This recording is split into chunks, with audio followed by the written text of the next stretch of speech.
Our movie starts in Central Park, New York City, like any other regular day. As this girl was chilling with her friend, she hears some screaming, and when she turns to see what's up, she finds everyone frozen in place. She looks at her homie Claire, calls out to her, but she's not responding. She pulls out her hairpin and stabs her neck.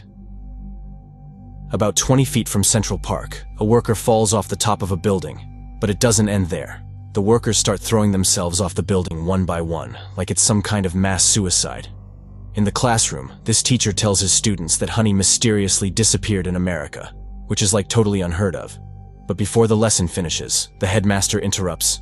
The principal gathers everyone to spill about what went down in Central Park, which seems like a terrorist attack with chemicals causing hallucinations, then disorientation, and then self-inflicted harm. Now everyone's got to bail out of the city and head to Philadelphia, which apparently is safer. Weirdly enough, in Rittenhouse Park, Philadelphia, some similar stuff goes down. This cop offs himself, and then this other dude does the same, as if it became a trend. Everyone's on a train heading to Philly. Then they get hit with the bad news. Seems like there's no way out of this mysterious plague. The train stops for no apparent reason. When Elliot asks the train workers why they stopped, they tell him they lost contact with everyone, and now they're stuck in Gilbert, Pennsylvania. They all hit up a nearby restaurant to grab some grub. This lady shows them a video her sister sent her from the Philadelphia Zoo. Some dude presents himself as a meal for the lions, but the craziness doesn't stop there according to the latest news. The plague spreads even more, and they're now trapped from all sides. The power goes out, and everyone's freaking out. They gotta bail as soon as possible. Everyone took their cars and bailed. Only Elliot, his wife, and his buddy remained. This farmer rolls up and tells him he's gonna head home to grab some stuff, then they'll hit the road. Elliot's buddy Julian decides to go in another car to rescue his wife, leaving his daughter with them. But the scary thing that happens on the road is that Julian and his crew find a bunch of people hanging. Looks like they offed themselves on the other side of the forest. This farmer tells Elliot he suspects the plants are killing people by emitting toxic chemicals. Back to Julian, it's like they're being chased by some weird winds. The driver crashes into a tree. Julian gets out and starts cutting his hand with a piece of glass. Seems like the others also face the same scene. Dead people on the road. They turn back. But they run into several people who experience the same thing, like this crossroads is the only safe spot.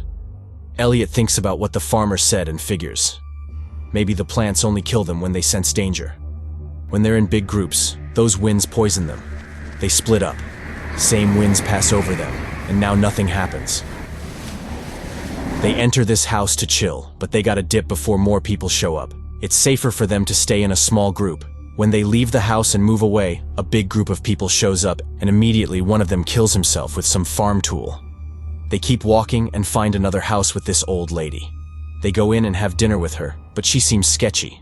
She smacks the kid's hand for trying to grab some food, and the way she talks is not normal. The next day, Elliot wakes up and goes downstairs. He finds the old lady outside, walking backward. It's those mysterious winds again. He closes the doors and windows and tells his wife to close the window and the door. Seems like those mysterious winds have become more touchier, and now coming for individuals too. 3 months later, life seems to have gone back to normal, and it looks like the plague was some kind of neurotoxin carried by winds released mysteriously by trees and plants for just one day in North America only. As for the couple, they adopted this beautiful kid. But the most awesome thing is that God will bless them with a new baby. Seems like this kind wife is pregnant. On the other side of the planet, specifically in France, it looks like the same event repeated. Here ends our movie. See you in the next video.